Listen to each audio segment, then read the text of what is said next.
Today, we're going to talk about all the ways that you can maximize profit in your restaurant. It's really exciting stuff, and it's so important. It's all about systems. Now, I'm a big believer in systems, and they say that you have a system if you can leave your restaurant for a day, a week, or a month. And when you come back, your restaurant is just as profitable, just as successful, if not more so, than when you left. And to do that, you need a rock star staff. That's a foundational element of your business. It's about training them daily to take on additional responsibility. We'll talk a little bit more about that in this course, but it's also about empowerment versus delegation. And it's about, treating them as if they want to be treated. It's about teamwork and respect, but more importantly, it's about training them to treat your business as if they owned it and had to pay for it. Now, I ran restaurants for about 23 years, and I was absolutely obsessed with three things: service, brand building, and maximizing profit. We're going to talk about all those things today. Now, I'm proud to say that my restaurants had double the net profit of the average full-serve restaurant today. Now, the margins are super slim right now. They say you're doing well if you can ring 10 to 12% net profit on sales. There's a lot of restaurants in the 5 to 8% range. And post-pandemic, there's a lot of restaurants that literally are not doing that well at all, and they're on the verge of disaster. So with that said, I created an iconic brand that still dominates its competition today. I'm really gratified to go in there as a customer now and see a staff that worked for me for up to 18 years that just continue to dazzle our guests and give great guest experiences. So it's so gratifying to me to see my old customers, I call them guests, as well as the old staff. And it took systems to get there, and you can get there too. I ask a lot of questions when I personally coach restaurants, but the first one I ask is always, what business are you in and what are you selling? And no, that is not a trick question, although you may think so.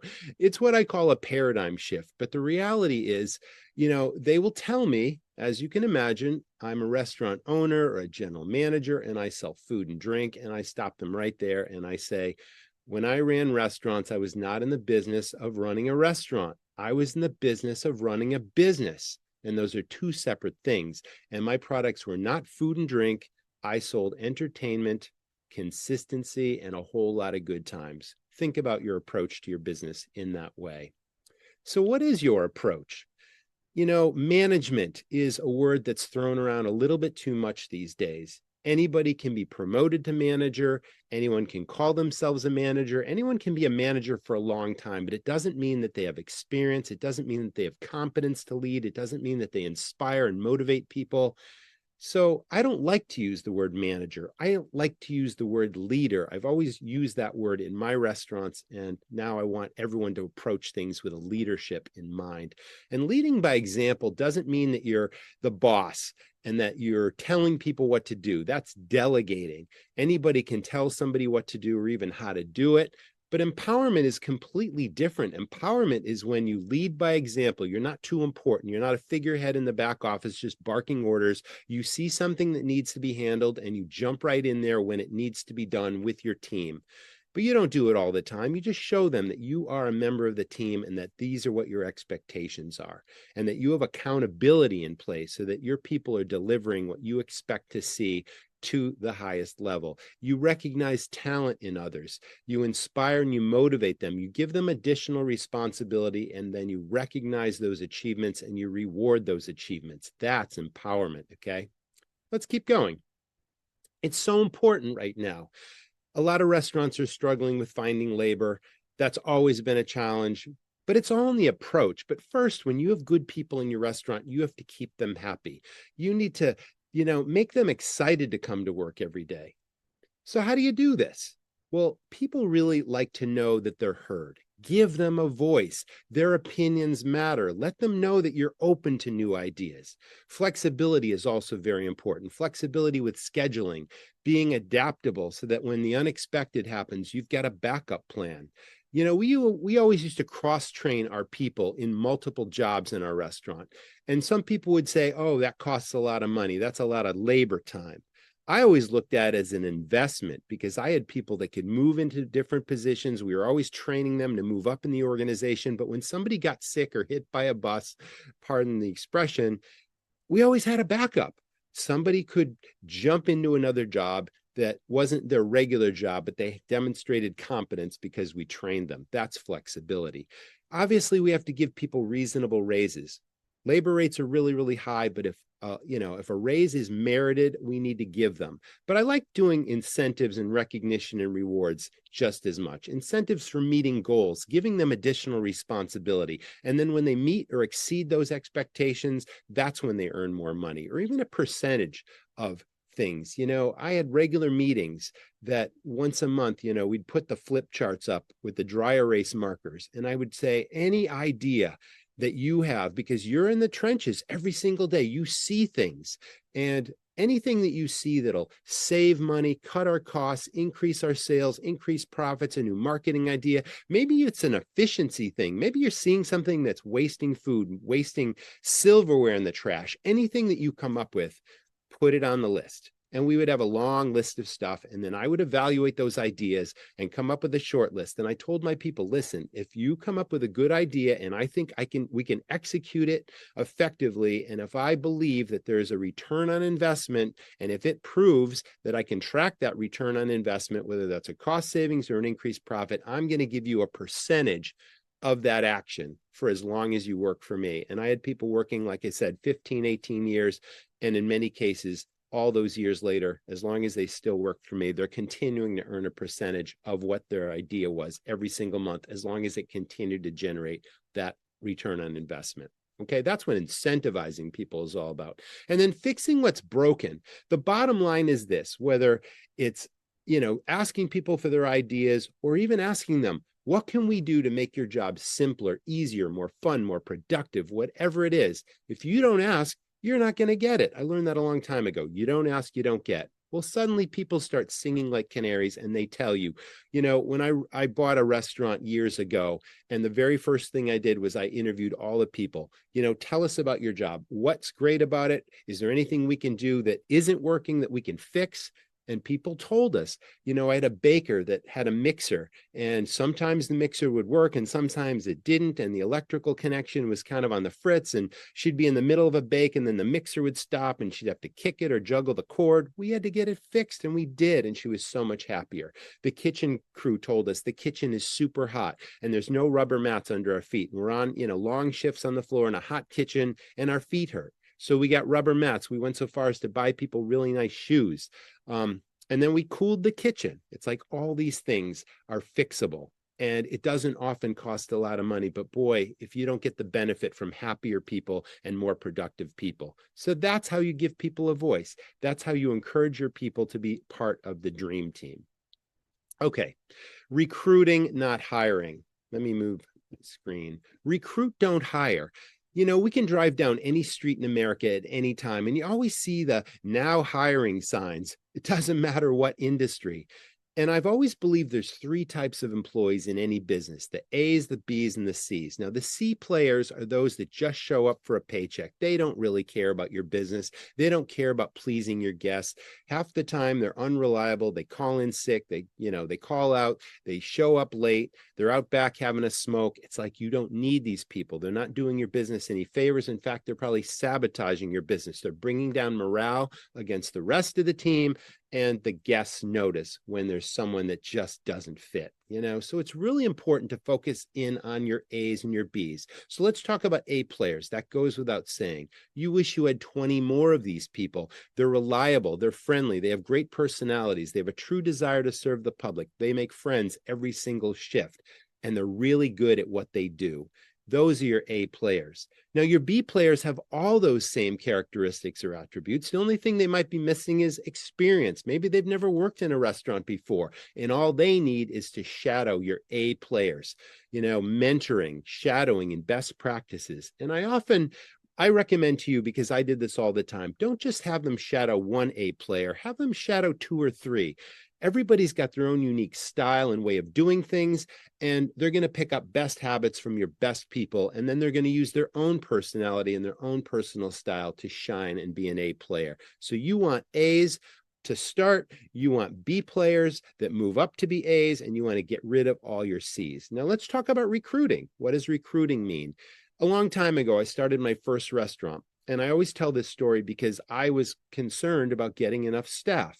I was in a fairly smaller town and a new hotel was coming in around the same time my restaurant was opening, and they needed everything. They needed front desk staff and valet parkers and housekeepers and bussers and bartenders and servers and all these people. And I'm thinking, how am I possibly going to find enough people when they need hundreds of people to staff this hotel? I went to my A player. I had two A players right off the bat that started my restaurant. And I said, who do you know who might not be really happy in their job, who's just treated like an average employee? And we had a culture. We had a really important company culture.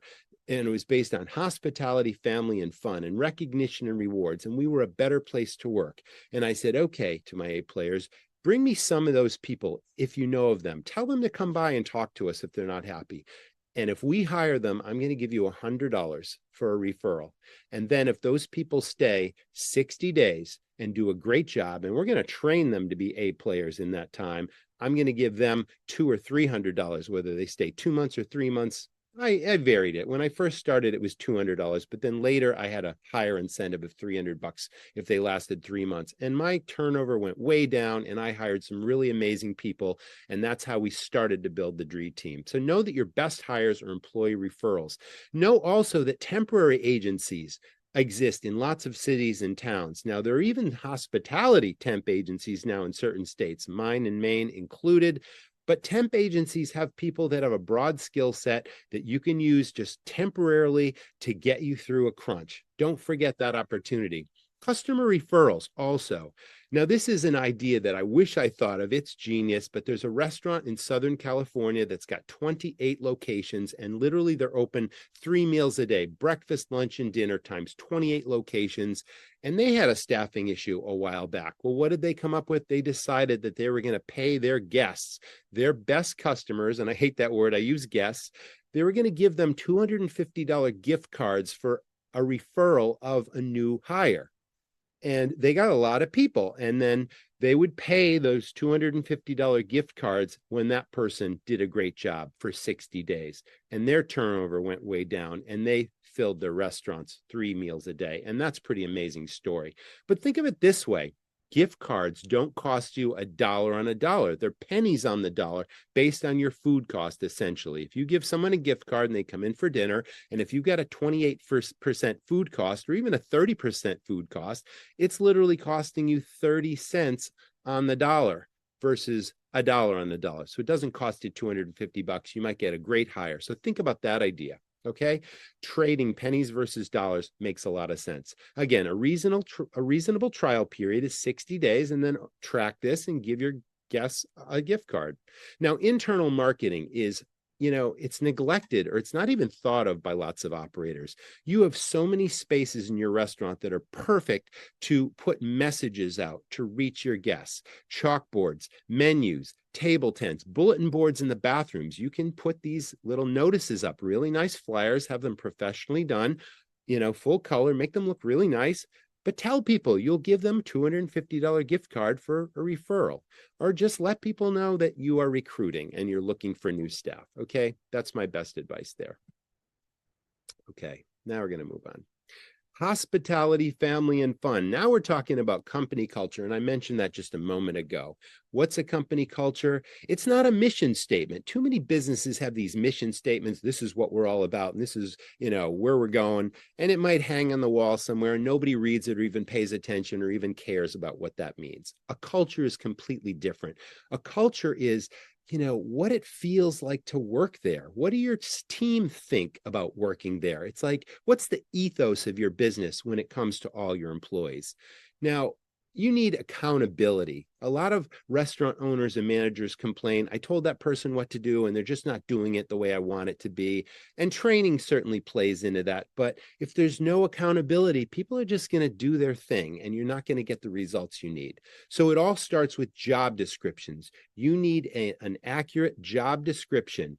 Now, let me dive a little deeper into that. There are key results or key success factors that every person brings to a job. So my job description at the very top has something called key success factors. And they're just single words. It could be 5 words, 6 words, 10 words, and it varies for every position. If you're a host, maybe it's reliability, detail-oriented, good cash handling skills. Okay, these are things that you expect them to bring to the job.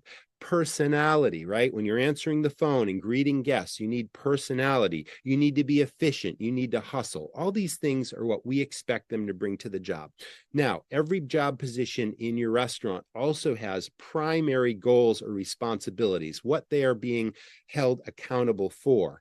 Okay. Now, you'll have a list of things. It might be 5 things, it might be 10 things, but very accurate descriptions of what you expect in a job.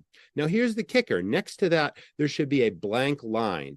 Now, that's meant for the employee, the team member, the new person, or the existing employee, if you've never had job descriptions before, to initial if they understand exactly what you expect them to do in that particular line item. Now, you read them in great detail. You ask the person, do you understand? This is what we expect. Do you think you can do this to this level? And if they say yes, you have them initial that. If they need a little extra training, then you train them on that, and then you get them to initial that. And you go down the list, and now you've got all these initials where they say, yep, I understand what you expect, and I can do the job to those expectations, and this is my affirmation that I'm going to do that. Now, when something goes sideways, you, as the owner or the general manager, has a very good idea of what your expectations are in every job. And when you notice a deviation from any of those primary responsibilities, now you've got accountability. Now you can call that person aside in private and say, you agreed that you could do the job to this expectation, and I'm not seeing that. I'm seeing this. I'm not seeing that. Now, instead of being the boss and telling them, now get out there and go do it the way I expect it, that is not the way to handle it. I always used to say, what do you think you can do to get back on track so that your performance meets that expectation? And I'll be watching. And then you say, thank you very much. And now there's the accountability. Now they know you're watching, and they don't want you to call them into the office again. So they're going to change and shift the behavior and do it the way you expect. That's the accountability piece. Then there's also key results, which we talked about at the top. Don't forget that. And then there's certain bonuses that you can add. If someone takes on additional responsibility on the job description, maybe that comes later. Maybe you can see them moving up in a role if you want them to move up in your organization, and say, okay, after you meet the primary responsibilities, if you can accomplish A, B, C, D, and E, or even just A or B, I'm going to give you an incentive, and this is what it is. So if you can meet that, you will earn the incentive. Okay, that's fairness, that's accountability. Never critique, okay, in public, in front of guests or in front of other team members. Always do it in private. However, you want to praise people in front of guests and in front of other team members. Now, there's a book I recommend. It's called The 1 Minute Manager. And it's written by Ken Blanchard. It's a very quick read. And on my copy, I've actually crossed out the word manager and replaced it with leader. But here's the crux of the book. It's a very quick read. It's 100 pages or less, but there's very few copy on every page. You can fly through it in like a half an hour. And it's all about recognizing your people doing things right. When they're meeting your expectations or exceeding them, you simply say in front of others, great job, John. I really appreciate the way you're doing that. That's a quick 1 minute manager. It doesn't have to be 60 seconds. It could be 30 seconds. It could be 10 seconds. That's just the name of the book, but you get the idea. You praise people when you see them doing things and meeting your expectations. On the flip side, there's also a 1 minute critique, never a criticism, a critique, which simply says, I notice you're doing it this way. It really should be done this way. Do you need further training? Can I help you get there?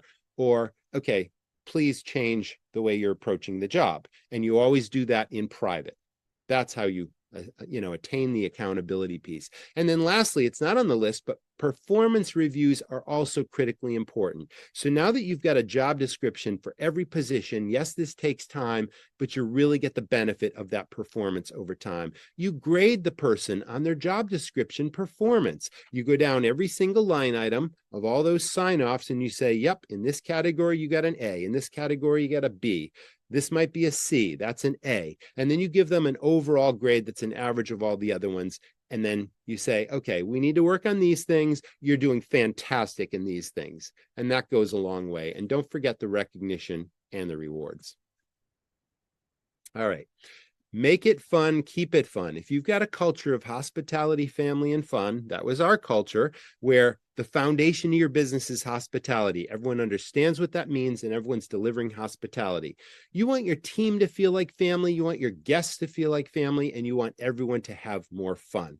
Now, that doesn't have to be your culture, that was mine, but it is important to make it fun and keep it fun. So I want to talk about some recognition and rewards programs that you can use immediately. Now, these are just my ideas, and maybe it triggers a spin or a whole different idea. But recognizing your people weekly raises morale, and it gives them an incentive to keep working to your expectation or even exceeding it. So we did something every week called difference dollars. And it was as simple as this. Maybe I recognize someone doing something amazing. Maybe they solved a guest problem. Maybe they helped out a team member. Whatever it was, it didn't matter. But it didn't have to be me. It could have been one of my leaders that recognized someone. It could even be just a team member. It could be a line cook, a dishwasher. Anybody could walk by my office. I always wanted my people to talk to me. And all they had to do was knock and say, Roger, do you have a few minutes? And chances are I would drop what I was doing because my people were important. Yeah, what do you got, Sally?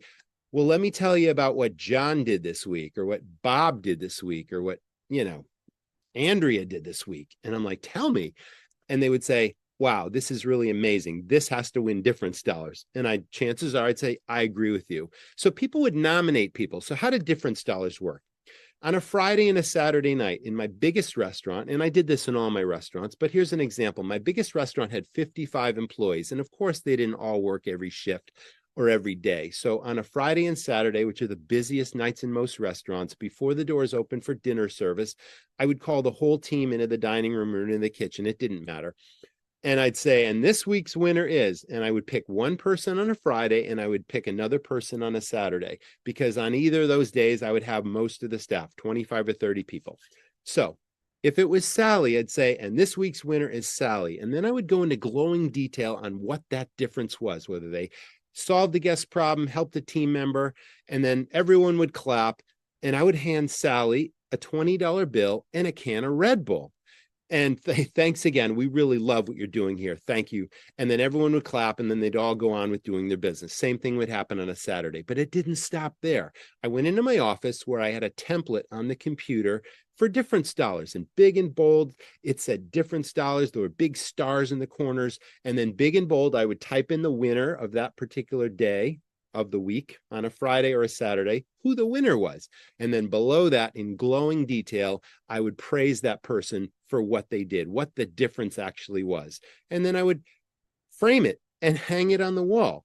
Now, I sold that restaurant in 2014, and I swear there were like no square inches left. We hung those difference dollars in the kitchen, in the employee area, in the employee bathroom, in the coat room where they hung up their coats. And there had to be 300 or more of those differences everywhere. And it was really gratifying for me when I hired somebody new to see these people on their break, walking and looking and reading all the differences.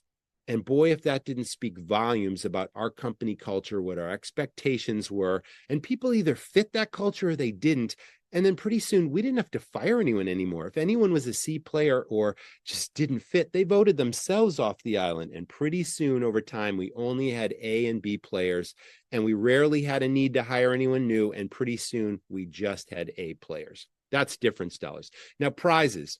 A long time ago, I was at one of my suppliers. I think it was a liquor supplier or a beer distributor. You have lots of suppliers. You spend lots of money with a lot of different vendors. Well, I'm there for a meeting, and I walk by a conference room, and I look in there and I see all these valuable prizes on a conference table. And there's sporting goods, and there's really nice jackets and wearables and hats, and there's neon like beer signs and all that kind of stuff, and even some electronics. And I said, hey, what's all that stuff, And the person said to me, well, we do business with a lot of other vendors that supply us with the things we supply you with. And we always ask them for prizes for employee incentives, but we have so many vendors and we get so much stuff. A lot of it ends up collecting dust in the warehouse, and we can't give it all away. And so all of a sudden I'm like, wow, I spend a lot of money with you and I've been doing business with you for years. Can I have any of those things? I'd love to start an employee incentive program. The next thing you know, the truck shows up the next day and everything I saw on that table gets unloaded into my restaurant. I'm like, wow, again, you don't ask, you don't get. I had a big supply storage closet for tools and for extra stuff, I cleaned that all out and I filled it with these prizes. And now, whenever I caught somebody doing something amazing, I'd say, hey, let's take a trip to the closet. Those that knew thought, oh, wow, this is great. Awesome. But I loved it when it was a brand new employee that might have been working for 10 minutes and that dishwasher, that new dishwasher I just hired, he's in there and he's hustling and he's doing everything right. And it's like he's working hard and he's really friendly and nice. And I'm like, wow, let's go take a trip to the closet. Now suddenly he gets all scared and nervous and jerky. I'm like, no, it's a good thing. I really like the way you're performing your job. Come here, you'll enjoy this. So we'd walk to the closet, I'd open the door, and then wow, there's the treasure trove of stuff. And I'd say, see anything you like, it's yours. And he's like, what do you mean? I'm like, it's a reward. Thank you for doing a great job. Take it home with you. And boy, if that didn't increase morale. So again, you don't ask, you don't get. Every year we went to all our suppliers and we asked for these valuable prizes and they delivered. And then we had amazing incentives. And then we had that problem too, where we had more stuff than we could give away. And then we turned it into a guest incentive program, which was really powerful. Our frequent guests, our loyal guests, our regulars, our big spenders would win a prize. And we actually had these mag stripe cards that we passed out to our key guests as part of our mug club. And whenever they came in and bought anything at the bar or at a table, the server or bartender would swipe the mag stripe card. This is a great idea. And the POS system was automatically programmed to award a prize randomly to people. So they might come in 3 times a week. And then on the 4th day they come in, they swipe the card and the bell would go off, ding, ding, ding. Behind the bar, we had a big bell. You just won a prize. Let's go take a trip to the closet. If that didn't build guest loyalty and buzz, and if people didn't talk about that, and that just led to more and more people joining our mug club. So these are all really easy, simple, easy to execute ideas that most restaurants just don't think about, but make it fun, keep it fun. All right, let's talk about that word empowerment again. Empowered leaders grow your brand and your business. Now, if you've got leaders in your organization, you want to incentivize them to come up with new ideas, again, that generate ROI. And I always gave them a piece of the action. So here's some examples. Now, create a loyalty program. And there's that word manager again. We should have changed that to the word leader. But anyway, a loyalty program is a marketing thing. You might have a general leader that comes up with something that brings people back again and again, okay? Increase takeout and delivery. Maybe you've got a host that figures out a way to increase takeout or even delivery sales. Give them a piece of that action. Catering, parties, and events. These are all new profit centers in a lot of restaurants that generate a lot of income. Again, it's a bonusable item if someone builds that part of the business for you. A mug club. Mug clubs are huge. If you've got a bar and you serve draft beer, there's nothing better than starting a mug club. I'll tell you why. It creates this sort of exclusivity, and your mug club members feel this sort of VIP status, and they tell all their friends, and then the friends join, and it kind of sells itself. So we started a long time ago with just 25 mugs just to see what would happen. And I had a bar leader who literally sold, he was a selling machine, but he literally sold them out in a couple of hours. So we ordered more mugs and more mugs and more mugs.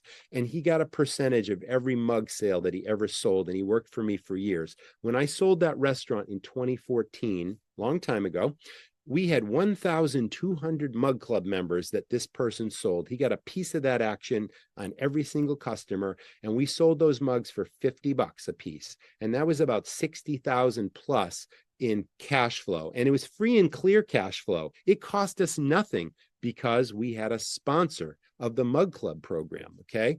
And the sponsor put their logo on the mugs, and we promoted them at all our big events. And they paid for the mugs and they paid for the t-shirts, which were value added, and people just gave us the $50 every single year. Now, the Mug Club is a really powerful idea. There's an opportunity in this program for you to join our Restaurant Rockstars Academy, which is a series of all the systems I'm talking about, but it clearly demonstrates and shows you a template on how to start your own mug club. and think about the ROI there. If you could bring an extra $5,000, $10,000, $15,000 into your business every year that doesn't cost you anything, why wouldn't you do it? And what could you do with that extra money? But it takes an incentive to someone to make it happen. And that's called empowerment. You're the leader. You're not the executor. You tell people, this is what I'd like to achieve. Bring me your plan and then go out and do it. Okay. Lower costs. It's so important to keep your costs, your food, beverage, and labor costs in what I call your sweet spot. So again, my bar leader was incentivized to keep his bar cost at a certain sweet spot. My kitchen leader was empowered to keep her food costs in line and efficient scheduling and labor costs and all those things. And they got an incentive bonus every single year for doing that. Cash cows. If someone comes up with a cash cow, whether that's your kitchen leader or just someone has an idea, hey, what about this? I don't think it's going to cost you very much to serve that, but you can charge really good money for it. A cash cow is something that costs you very little to serve the guest, yet it has very high perceived value and it looks like $1 million and it tastes fantastic. Okay. You can't have too many cash cows. Again, the Academy course teaches you how to create cash cows and what some of them are. Huge ROI to that idea. Ordering efficiency. If someone orders efficiently, it lowers your costs, your food and beverage costs. You might incentivize your kitchen leader, your bar leader to obviously order efficiently. My kitchen leader came up with off-the-menu specials all the time. It rounded out our regular menu, but they were higher profit items. They were higher, priced items. They were really beautiful items to sell. And it gave our team, again, something to suggest at the tables, and it increased our profits. And my kitchen leader got bonused for that. So these are all ideas for key results and reaching those key results. Let's talk about efficiencies and best practices. Now, this was that idea I talked about earlier, where we sat around once a month and we had the flip charts, okay? This could be new marketing ideas, new profit centers such as catering, cost savings, efficiencies, preventative maintenance, increased sales, increased profits. Again, your people that are in the trenches working your jobs across your restaurant every single day see things, but again, you don't ask them, they're not going to tell you. Ask them. You're going to come up with some pretty amazing ideas. And then if those ideas can generate, and if you can track, again, a positive return, cost savings, increased sales or profit, give them a piece of that action. Trackable ROI equals a reward. All right, let's talk about labor costs. Labor costs are at an all-time high right now, but there's a way that you can pay for them. You have to research things.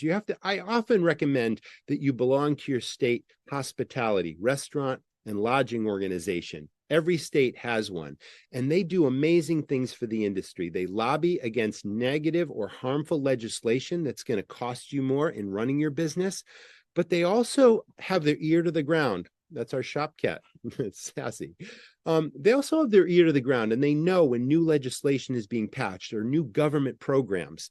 Now, there's something still called the Employee Retention Tax Credit that a lot of restaurants have not taken advantage of.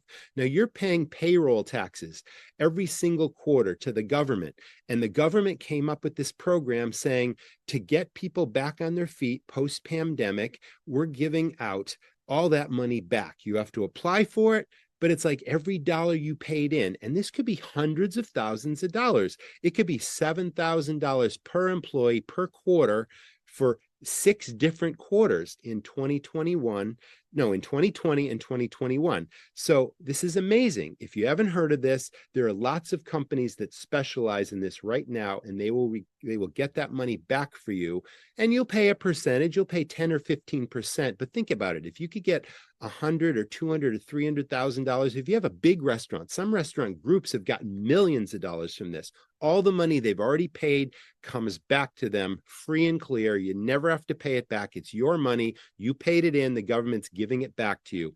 Think about what you could do and how that can save your business and take it to the next level. We talked about trading before, pennies on the dollar, trade for services. Now, maybe you need fresh linens on the tables. Maybe you want artwork on the walls. You can trade people. I'll give gift cards, $25 gift cards for you giving us that in trade, or you can come in and just dine and sign the check. People love to trade. Okay. Now, employee incentives. We already talked about the prizes and the difference dollars, but what about trading gift cards for gift cards? Going out into your community. There's lots of businesses, movie theaters, tanning salons, car washes, retail stores, whatever it is, and say, how would you like some employee incentives? I'll give you a number of $25 gift cards to my restaurant if you give me the same amount back to your business. And now you can hand them out. Gas cards, convenience stores, whatever it is, give them out to your staff as incentives. And that's pennies on the dollar. And then you've got to maximize profit on every sale. And we're going to talk about that in a little bit more detail. But you got to be resourceful and turn over every rock. All right, let's talk about hospitality. I'll get to the profit piece in a minute, but let's talk about hospitality because it's going to show you a way to increase sales in your business. I learned a long time ago that hospitality is absent when something happens to you. Hospitality is present when something happens for you. Now I'm talking about the guest. Think about when something goes sideways and something happens to the guest. That's not hospitality. You want your staff to be trained so that something happens for the guest and that they feel that glow and that magic and that caring. That's hospitality. All right, know this. Guests that come into your restaurant are not just coming for the food. They're looking for an experience. They may think that they didn't feel like cooking that night and it's just easier to go out to dinner. They may think that, I'm hungry, it's lunchtime, I'm just going to stop in this place. No, that's not why they're there. It's up to you and every person in your team to deliver an experience. So they're not just here for the food. Here's a story, a true story. I don't eat the pizza. What does that mean? If we were to go back in time 30 years ago, I'm starting my very first restaurant. It's a wood-fired brick oven pizzeria. And I needed a dough mixer. I'm 3 weeks out from my grand opening for the very first time in my first restaurant. And I needed a dough mixer in this business. And it was one of those 60-quart mixers. They're bomb-proof. And I saw an ad in the paper, and it was just over the border in the next state. And I'm driving to see this mixer, and it's just about lunchtime. It's, 11:45 or whatever. And I pass by this sign at the end of a driveway, and it's a big chalkboard that says wood-fired pizza now serving. I'm like, terrific. That's exactly the kind of restaurant I'm starting. I'm going to go in there. I'm going to eat lunch. I'm probably going to learn something.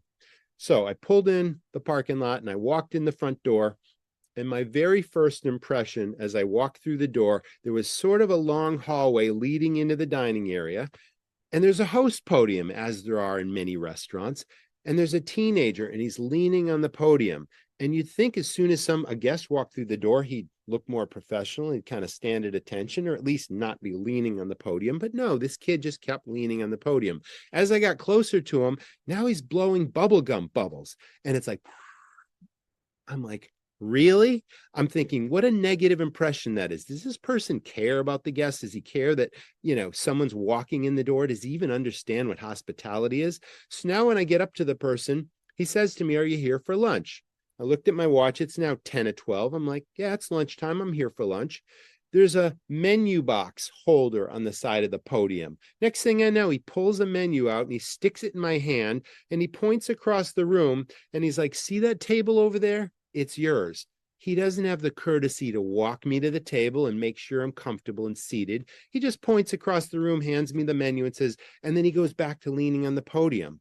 I was horrified. I'm like starting a new restaurant for the first time. I got a staff that I've hired. I'm starting to train them and I'm seeing this horrible impression. And I knew that every impression in a restaurant lasts. So I'm seated at my table now and I'm reading the menu. I got plenty of time to read that menu because I literally sat there for 10 minutes and no one recognized or acknowledged that I'm there. I saw front of house people passing me on the left, passing me on the right. Nobody's making eye contact. Nobody's smiling. I'm thinking, do they even care that I'm sitting here? And who's going to come take my order, my drink order? I was hungry.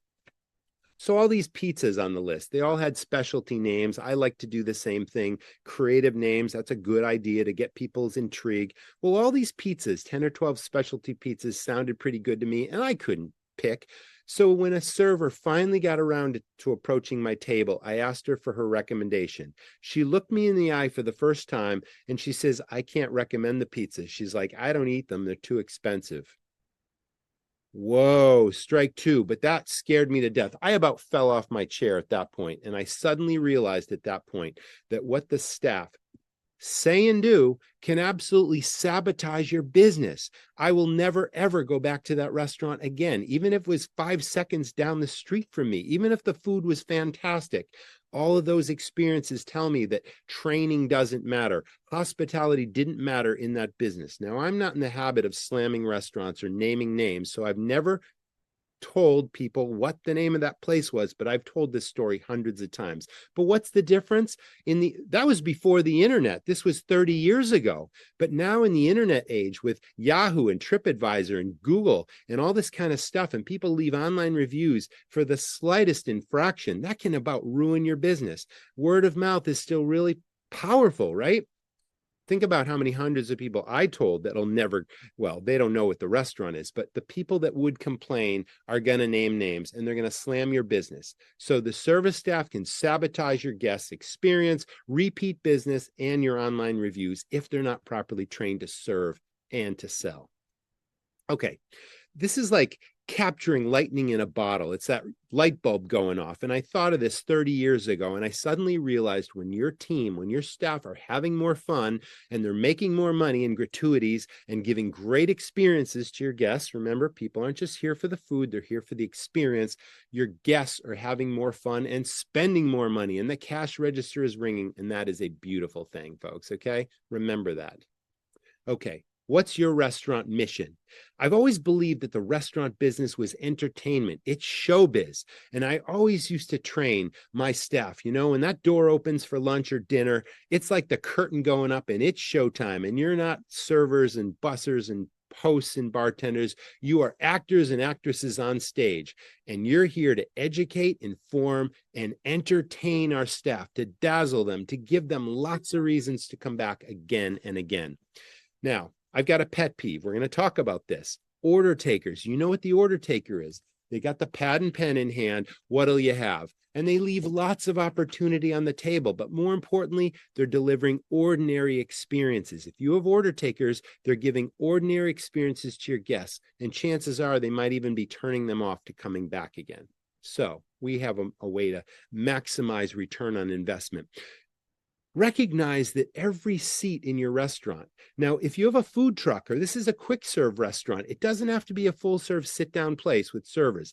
Just realize that every guest is valuable real estate. Every seat, every table is valuable real estate. Now, you as the owner of this business, you take all the risk. You pay the lease or the rent on the truck or the mortgage payment on the property or on the truck or whatever it is. You pay the cost of goods and the payroll and the insurance and the dumpsters and the internet and the phone and workers' comp, and all these things cost you a fortune. You're taking a huge risk, okay? And what are a lot of restaurants doing? They're giving people an immediate opportunity to walk in the door and make money in your business. Now, they have their own small business now in your business with no risk at all. And they can walk out with no headaches and no risk and make really good money in your property. So why then wouldn't you expect that your team maximize your opportunities and theirs and build your business? But it takes training to do that. But this is foundational. And it made such a huge difference in all my restaurants. Train your team to assume the sale. It's a captive audience, folks. What is a captive audience? Unlike a retail store, I always use this analogy. If you ladies, or if you know of a clothing store that a lady likes to shop in, you walk in the door, right? And what's the first question? May I help you? And what's usually the answer? I'm just looking. So unless that person really has a specific thing that they know they're going to purchase and they know that your store carries them, chances are lots of people walk in, look at your stuff, and then they walk out without buying anything. I would hate to have a business like that. A restaurant, right? Everybody who walks through your door is ready, willing, and able to buy. You know they're going to spend money. That's a captive audience. So train everyone to assume the sale. And we're going to talk about that. Opportunity. I love that word, opportunity. You want to train your team to be opportunists, and that takes product knowledge and restaurant knowledge. And I always used to quiz my people on both. Restaurant knowledge is important because you're a unique business. You do things a certain way that no one else does them. That's called a hook. You want your guests to know about that. What sets you apart from the competition? That's restaurant knowledge.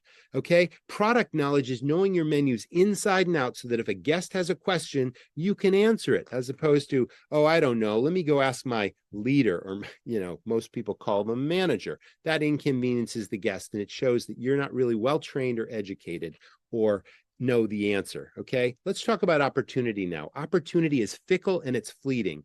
Every table, or literally every guest over your counter or food truck, represents an opportunity or a series of opportunities to know your products inside and out. What is the guest ordering that might be enhanced by ordering something else if you make that suggestion? You miss any of those opportunities and it's gone forever. Order takers are leaving lots of money every single day on the table or over the counter. Okay.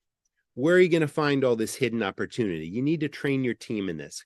Close your eyes just for a second. I want you to imagine an iceberg floating on the surface of the ocean. Everyone has an idea of this iceberg, right? Well, here's where I'm going with this. Look at that iceberg on top of the water. That's probably what you were thinking, but very few people realize that that's just a small piece of the ice, and that the largest mass of that iceberg is 10 times larger beneath the surface of the water. That's why I call the ice on the top of the water, the land of the order taker, because that represents daily sales in your restaurant that just happened. The person has a pad and pen in hand. What'll you have? And they leave it to the guest to decide what sounded good or looked good on the menu and order it. And they're leaving all these hidden opportunities on the table. So below the surface, here are all the opportunities. Upsells. What's an upsell? If you have a bar and someone orders a gin and tonic, you train your team to assume the sale by saying, would you prefer Bombay Sapphire or Tanqueray 10?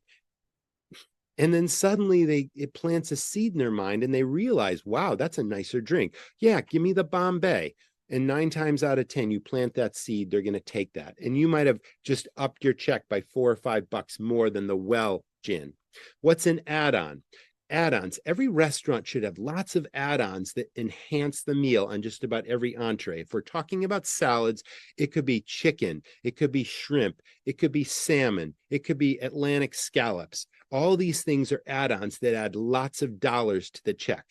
If it's a salad, it could be cheese. It could be feta cheese, blue cheese, goat cheese. You charge an extra $2 to put a really nice cheese on that salad. And you make that suggestion, guests are going to order it, and that's going to increase the check average. Most profitable items, we're going to get to that. Very few restaurants know what their most profitable items are. Every restaurant can tell me when I ask them questions that I coach, what are your most popular items? Oh, this flies out of the kitchen. My guests would kill me if I ever took this out of the menu. And then I ask them, what are your most profitable items? And suddenly it's like, they start scratching their head. You can see the gears, and they can't answer the question because they haven't costed out their menu. Or if they've done it, they haven't used the data, or it's been done so long ago that, I don't know. Most profitable items are what you want to sell. Bottles of wine. I love bottles of wine if you've got a liquor license, because if you have a full serve restaurant, it's like having an extra person at the table ordering at least a $25 meal that's not requiring any extra service to serve that person that meal. It's beautiful. A bottle of wine serves just over 4 glasses. So if you've got a 2-top, it's about 2 glasses per person, maybe a little more. If you've got a 4-top, wow, or even more, that bottle disappears in an instant, and then there's an opportunity to sell another bottle. Some states actually allow a guest to take a bottle home with them, provided the restaurant cork the bottle, put it in a bag, and then staple the bag shut so that they can take it home and enjoy it. But what a sales opportunity that is. Desserts go without saying. Okay, restaurants do sell desserts. But what about coffee drinks?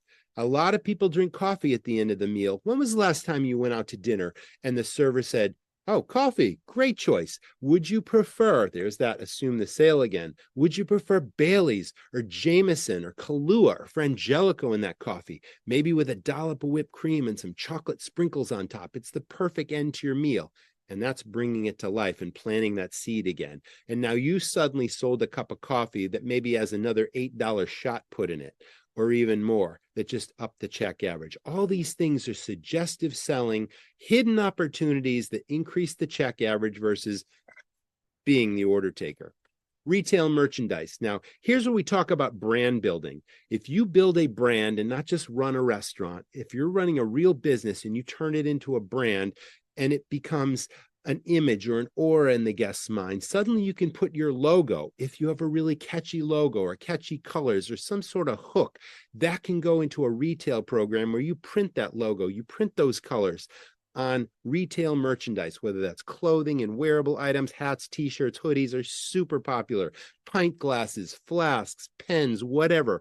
You can have a little retail area. It's the first thing people see when they walk in. It's the last thing people see as they walk out, and it's impulses. But you also train your staff to wear the merchandise. Maybe that's their uniform, and suggest it. And you will sell lots of merchandise. I know my flagship restaurant sold like $30,000 a month in retail items. Okay, so there's an opportunity. Not every restaurant can have live music and events, but if you got a little extra real estate, if you've got a lounge or a bar, you put a little stage in there and you can hire an acoustic musician to play for a couple of hours for a couple $100, and you will get it back in alcohol sales and in more fun and in buzz. And people say, hey, they got live entertainment and they play Beatles songs or the things we love to sing along to. People love that. I used to have both acoustic musicians playing in our bar, and I also had rock bands on Fridays and Saturday nights that really brought in the crowds. And again, you can charge cover charges if you've got bands. These are all additional profit centers. Catering, this is another opportunity. But I call these hidden opportunities beneath the surface, the domain of the sales star versus the land of the order taker. And look at the difference. You don't want order takers on your floor, folks, or over the counter. Okay, I had a pet peeve in restaurants. The order taker is one, but this takes it to the next level. I train my staff never, ever ask what I call the yes-no question. What's a yes-no question? Would you like coffee? Does anyone want dessert? Can I get you anything else? You have terrible odds of making the sale if that's the question you ask, or if that's your approach. You have a 50-50 chance of making the sale. Yes, 50%, no, 50%. But I would venture to say it's more often than 50%. People are just going to say, nope, thanks, we're full. Check, please. Because your team member didn't bring it to life, didn't really, make the guest see it, smell it, and taste it before it came out of the kitchen. And that's a powerful training tool, guys. I call that theater of the mind. So how do you increase your odds of making the sale? This is very valuable, and it's proven time and time again. You give choices. Choices improve the odds of making a sale. Now, this is a dessert example. You can see these really mouth-watering desserts. I wish I could have one right now. You can see the sham board there. There are after-dinner drink choices. There are dessert choices. But let's use the desserts for an example. There are 3 choices here. Choice A might be the raspberry dream cheesecake. Choice B might be the chocolate peanut butter blast. I talked about how great it is to have really creative names that capture the guest's imagination. It really increases sales. So we got raspberry dream cheesecake. We got chocolate peanut butter blast as 2 choices, A and B. We also have the no choice. Now, suddenly by giving choices A and B, you can double your odds of making the sale. Let's just assume that if choice A has a 33.33% chance that it'll sound great to the guest if your team member describes it, same odds of choice B sounding great to the guest, same odds of getting a no. All 3 of those outcomes add up to 100%. That's simple math. But suddenly by giving choice A and B and bringing those things to life, now you've got a 66.6% chance of making the sale versus 33% no. You gave 2 choices, and now you've got a double odds of making the sale. And I've proven that in all my restaurants, as well as people that have joined my academy. And we've trained them in what we call the Sales Star Staff Training System. Now, all these ideas I'm giving you on hidden opportunities and training the staff in suggestive selling is all in the academy that is available to you in this program as well. So it's an opportunity. Let's talk about menu costing. This is the biggest needle mover. With inflation, with rising food and labor costs, these are variables that you cannot control in your restaurant. But the biggest needle mover and what you can control is your menu profit, item by item. Now, let's just assume that every menu has categories because they do. Starters or appetizers, soups and salads in some restaurants, burgers and sandwiches, pizzas, entrees, desserts. All of these are individual categories. And I've worked with several clients and I've really focused on this recently. And I've noticed that their menus are designed for two things: variety and appeal to the guest. But profits are all over the place. And with inflation, if they haven't costed out their menu, they don't know what that item costs to serve the guest, and they're just randomly throwing a price on it, and they have no idea what the profit is. And what we find out is the profits are all over the place, and in any given category, the profit difference between this appetizer and that one is dollars. And on the entree side, it's even more. They could be losing $3, $4, $5 every time they sell this appetizer versus that. They could be losing $10, $12, $15 or more every time they sell this entree versus that. They might be filling their seats wondering, why is my bank account just not growing? Now, we go into this process in great detail. You have an opportunity with this course to bump up to the next level, to really dial in your menu profit. And I hope you do. I'm just giving you an overview right now, but we give you the tools and we teach you exactly how to do this in the other course on how to maximize menu profit. But let's get into this a little bit more. Interestingly, here's how to cost out a menu. It all begins with your order guide or your invoices. Now, I explain this in great detail in the other course, but what you need to do is figure out how the product on every single dish comes into your restaurant, in what quantity. Does it come in a number 10 can? Does it come by the ounce? Does it come by the case? And you do the math and you figure out, okay, if I can make 10 items out of that one thing, you divide that price of the case by 10. Very simple, but you've got to break down every category. Now, we're going to use pizza here as an example. This is a very successful pizzeria close to my house. They have 15 different locations spread across New England. This is their most popular pizza. It's called the mashed pizza because it has mashed potato on it, and it's got bacon and scallion, and it's unbelievable. But they figured out that the cost of a dough ball, they make their dough from scratch. They know that it costs them 2 cents, okay, for 8-ounce dough ball, okay, 2 ounces, okay, cost per ounce is 2 cents, and there's 8 ounces of the dough ball, and that means there's 16 cents cost in that dough. And then the oil, and then the cheese, okay, they've got 4 ounces of mozzarella cheese on there at 18 cents an ounce, and that's 72 cents. You'll see in the right-hand column here that the math is already done. There's a spreadsheet here. All of this is included in that program, the menu cost program, the Academy program. The template's there, it automatically calculates, but you'll see that every single ingredient just adds to the cost. It's called the plate cost, including the pizza box. Now, this is very important, folks. If your model is takeout and delivery, you have to include the cost of the takeout container in your plate cost. If it goes out the door, it's part of the cost. And in this case, it's 38 cents for a small pizza box. So the plate cost, okay, towards the bottom in blue, the very first line, plate cost total, $2.80 is the sum total of all the individual ingredient costs that go into that pizza. The menu cost is what this restaurant charges the customer. They charge the customer $18 for this mashed potato pizza. The food cost is calculated by dividing the plate cost of $2.80 by the $18 menu price, and you get a 16% food cost. That's very nice. But also, most important is the profit per pie of $15.20. That's the profit on this dish. You need to cost out every single menu item, okay, so that you know what it's contributing both in profit and what the food cost is on that item.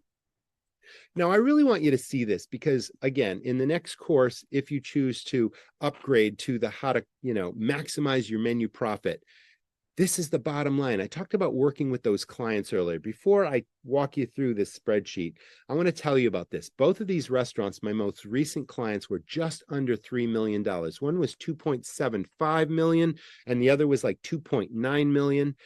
And we did this analysis that I'm going to train you to do in the next course, how to maximize menu profit.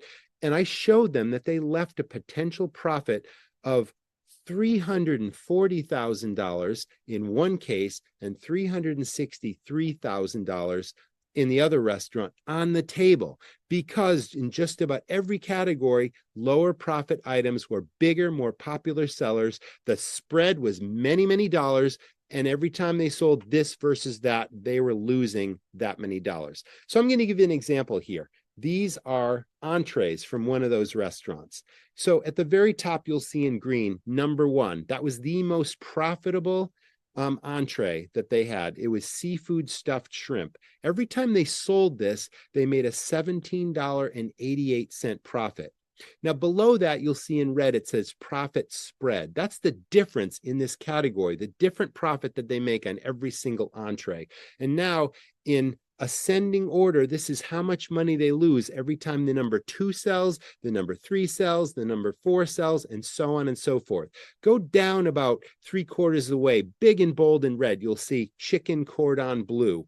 $6.24 they lost every time they sold that one. Now, I point that out because that was the number 2 seller of all these entrees. They sold in the middle column 1,805 of these, and every time they sold this versus the seafood stuffed shrimp, they lost a potential profit of $11,263. Now, at the very top in the profit dollar lost category, almost all the way to the right, this is how much they lost in every single one of those items. And then the bottom line was $45,567 just in the entree category alone.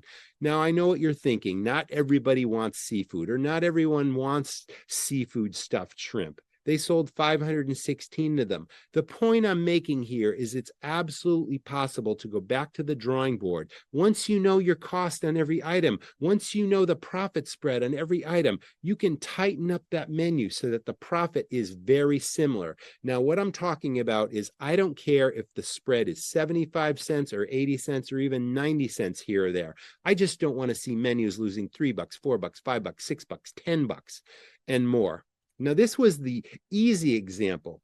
The other restaurant that was closer to $2.9 million, they were losing as much as $15 on their entree items. It was a high-end restaurant, but again, lower profit items were stealing sales.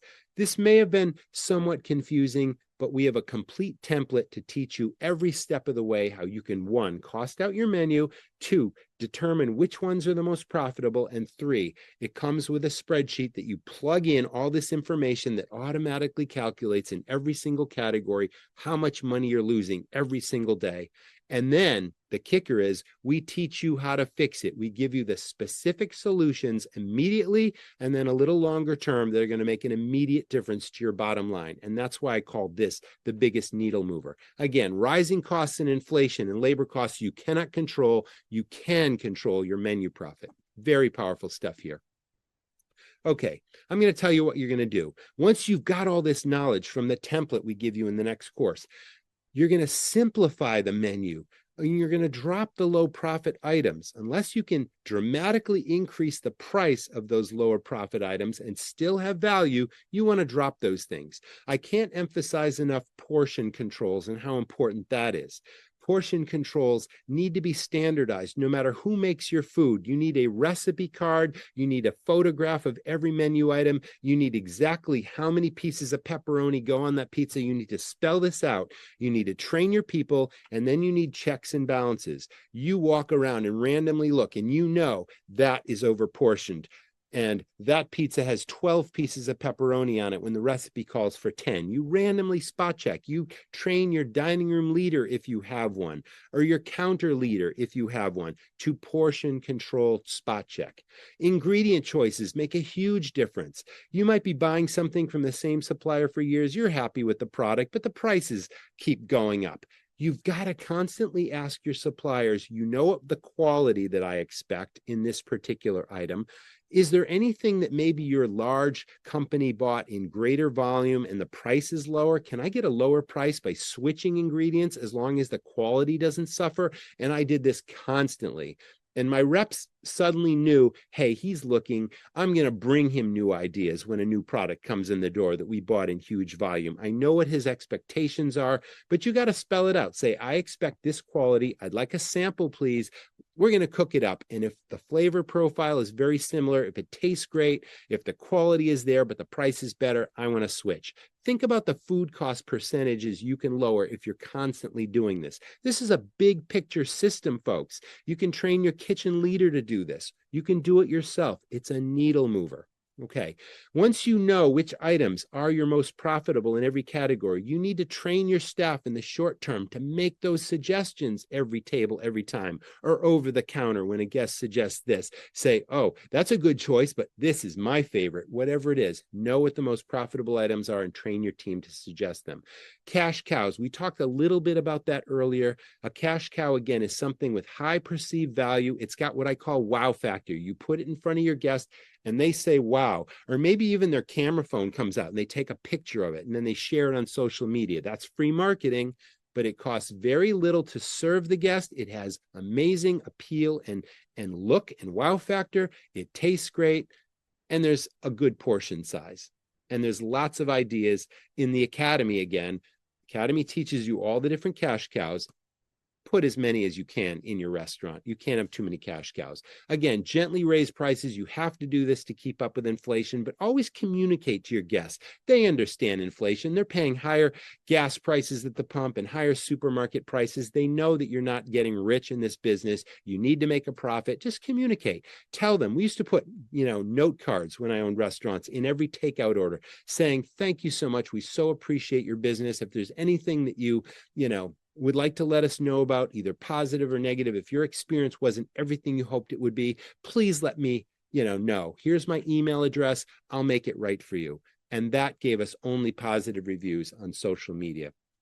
Okay, and then finally, you got to go back to the drawing board and tighten up that menu. You've got to increase profit on those lower profit items, especially if the market will bear it. If you have a super popular item that just isn't that profitable, you can raise the price up because customers love it. These are very simple ideas, but again, we go into great detail. The whole template in the spreadsheet on how to figure all this out to maximize your menu profit is in the other course called How to Maximize Profit.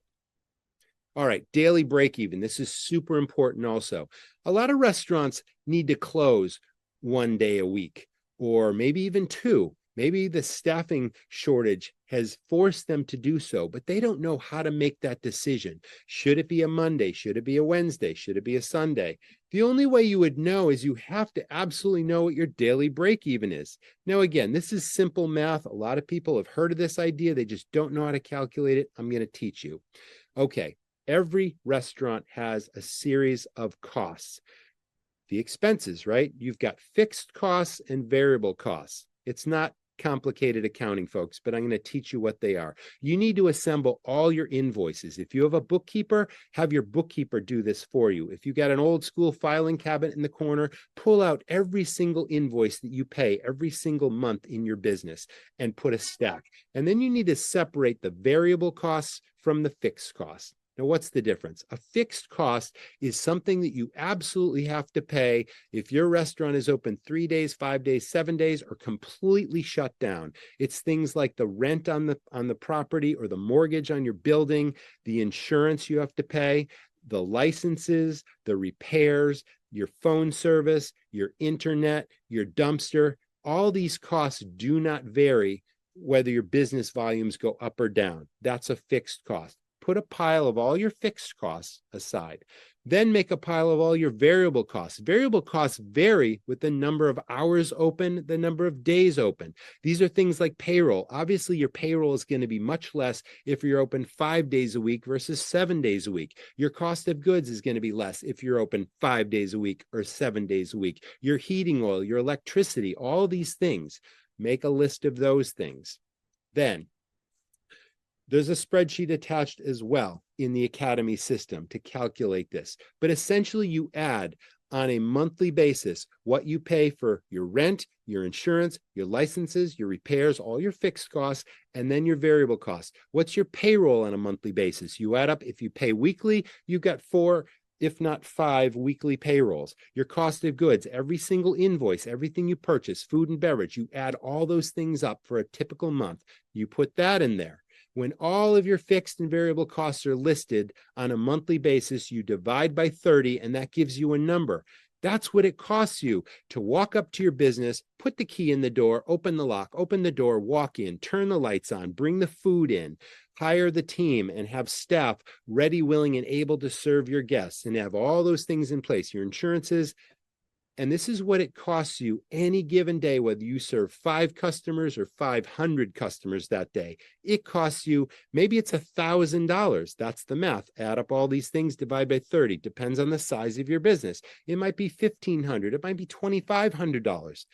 That's how you determine which day to close. You go back in historical records, your sales records, and with consistency on a Monday, you're not hitting at least that daily break-even number, whether it's $1,000 or $2,000. If you're not hitting that every single Monday, you're losing more money by opening the doors and being open than actually closing. Now, I always recommend that you come up with an incentive or a special promotion to drive business on your slower days, with a cash cow, with a loss leader, they call it. If you've got a bar, you can discount the food as long as you're selling alcohol. You get the idea. If that isn't possible, or if staffing is an issue and you need to shut down, this is how you determine which days to shut down. That's a very important exercise. Okay, let's talk about the Restaurant Academy. The Restaurant Academy is everything I've learned about running a super successful and profitable business over a 30-year career in restaurants. It's a series of systems. If you're just starting your first restaurant, it's got everything you need to know to open the doors to that restaurant. It's a complete startup roadmap. It even goes so far as to teach you how to write a business plan to attract financing to open that restaurant or buy an existing restaurant. It's things like all the insurances you need, all the licenses you need, policies and procedures for employees, how to hire and fire people. It's how to work with bankers and CPAs and lawyers. Everything you need is in logistics if you're just starting. Finances. This is the cost control and profit maximization piece. It's a series of 14 fully turnkey and automated spreadsheets with tutorials that teach you, even if you hate math or you think you're horrible with numbers, we teach it in the simplest possible way, and then we provide the turnkey spreadsheets. We teach you what the numbers mean, where to find them, how to plug them into the spreadsheet, and then what the end result should look like and common mistakes that other restaurants have made to avoid. And then you know that your number and the bottom line is accurate. And it teaches you how to put an inventory system in place and how to calculate food, beverage, and labor costs. A lot of restaurants that have been around for years aren't even taking inventory. They think inventory is walking around figuring out what the order is that week versus calculating the true value of their goods in hand and services on hand, goods and products, your food and beverage on hand at any given point in time. You know what I mean? So this is a complete financial crash course, and it's all there as a turnkey template. Menu profit is included. Staff sales training. I call it Sales Stars. We teach your staff the basics of hospitality, and then also how to serve, and then all those suggestive selling techniques that double and even triple check averages. Marketing. I'm a huge believer that you cannot just randomly experiment and throw dollars at a marketing idea unless you can prove the ROI to that idea. So all the marketing ideas here are proven that I've used in my businesses and other businesses have used for years, that are not only trackable, but you know where the business is coming from, and they cost very little to execute, but they bring in a lot of dollars. Powerful stuff there. We have efficiencies. We have additional profit centers across your restaurant. The best part about the Academy is you get free memberships to give access to any members of your team to learn any of these things, to empower them to learn to build your business for you. It's all here, and you can track their performance in there and see who's doing what. It's amazing stuff. You can't lose. And it's a money back guarantee, and you can cancel at any time. You're not locked into a membership, but it's a really powerful business building tool, whether you're starting your first restaurant or you've been in business for a while and you're just looking for new sources of profit and to really dial in your systems. I call that an exit strategy. Okay. The Academy, the ultimate restaurant startup and management resource, leadership resource, self-paced. You don't have to follow this in any particular order. All those different topics that I told you about, you decide what's important to you, whether it's logistics, whether it's finances, whether it's staff training, marketing. You can jump around. Your team can get access to any of these things. You don't have to follow it in any particular order. Self-paced, available 24/7 from any device. It's available at restaurantrockstars.com. If you like podcasts, whether you're walking the dog or driving to work, we put out the Restaurant Rockstars podcast every single week. It's in video format if you like to watch, it's in audio if you like to listen. It's all about best practices in finance, guest service, technology, marketing. We cover all those things. And I interview some of the leading lights in this industry, some of the top operators, heads of technology companies with all the latest tech. We dissect that stuff for you. We present it to you, and it's all free. You can get it at restaurantrockstars.com if you don't already. Just go to any page, give us your email address. We won't spam you, but you'll get that podcast, video and audio every single week in your inbox. Or you can go to every major podcast player, whether it's Stitcher, Spotify, Google Music, it doesn't matter. It's on all those players. You can find it for free.